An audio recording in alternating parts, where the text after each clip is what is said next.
So anyways, that's what all this is. That's the story, man, and it's a major story. It's the story of human transformation and growth. It's the evolution of mankind. It's like it's a major story, and we've been working on the damn thing for like God only knows how long. You know, snakes and primates co-evolved, and our vision, our sharp vision seems to have been an evolutionary adaptation forced on us by the presence of predatory snakes. And we're talking tens of millions of years ago. And human beings have unbelievably sharp eyesight. The only thing that can outsee us is birds of prey. And they have, like an eagle, a bald eagle, has eyes as big as ours. And it has two foveas. The fovea is the central part of the vision. So an eagle is all eyes, man. And so, but human beings, we're kind of like that too. And like half our brain is devoted to visual processing. We have acute vision. In Madagascar, where there are primates with no predatory snakes, they're lemurs, they can't see worth a damn. And an anthropologist named Lynn Isbell did a comprehensive study worldwide trying to account for the acuity of primate vision, and what she found was that the more predatory snakes in the vicinity, the sharper the eyesight of the primates. And so we have a really sharp eyesight. So that means a lot of us were eaten by snakes. And none of your ancestors, fortunately, because otherwise you wouldn't be here, but a lot of those who fell by the wayside were snake snack. And you know, when you're little and living in a tree, a snake is no damn joke. And even now lots of people get bitten by snakes, and people are phobic of snakes at quite a rate. And some of that actually seems innate. There's arguments about between psychologists about this, but even the ones who don't accept the fact that it's innate accept the fact that you can make someone afraid of a snake by conditioning, just like that, where trying to make them afraid of a flower by conditioning is really, really hard. So we're at least, at minimum, prepared to be afraid of snakes. Minimum. And I believe I believe the fear is actually innate, although you can learn to control it. So anyways, so that's that story, and like, what a story, man. It's an amazing, amazing story. You see, the den of the dragon here is littered with skulls and bones. That's what that is. So the thing is no joke. It's like, look the hell out.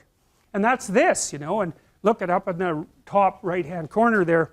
You know, that's from Peter Pan, right? Well, you remember Captain Hook. We talked about him already. He's a tyrant, and he's a tyrant because he's afraid of death, and that's all he sees in life, and so it makes him cruel and bitter, and death has already taken part of him, right? That's why he has a hook, and that damn crocodile's chasing him, tick, tick, tick, tick, all the time. And of course, that's the same situation you're all in, man. There's a crocodile with a clock in its stomach chasing you, and it could easily turn you into a tyrant. It can turn you into a tyrant or a cowering victim or a hero. Those are the options, fundamentally. So, and that's the Gorgon looking at her own, the Medusa looking at her own reflection, you know, Mother Nature with the head full of snakes, you know, a terrifying vision. And that's actually, to some degree, an archetype that men get confused with women. And, you know, that's the witchy part of women, and that's the part that's attractive, but rejecting. And so many men are petrified by women. They won't approach them at all. They have no idea how to talk to them. They're just petrified into immobility. And that's way more common than you think. And so that breeds resentment like you wouldn't believe, you know. You hear the guy who shot up like Dawson College. It's like, what the hell do you think motivated him? It's like, that's what he saw.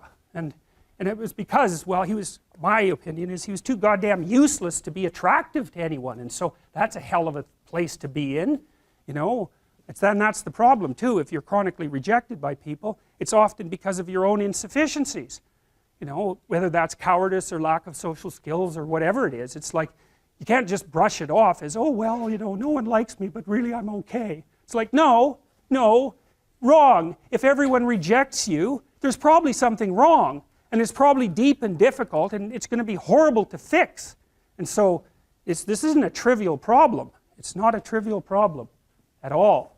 And so, you know, that's Mother Nature for men too, because from the sexual selection point of view, if they're not selected as a mate, nature has taken them out of the game, right? And so, you know, people don't really like that. They're not that happy with that. And so, but getting all whiny about it and then getting violent is like, that's just not really very helpful, although it's very common.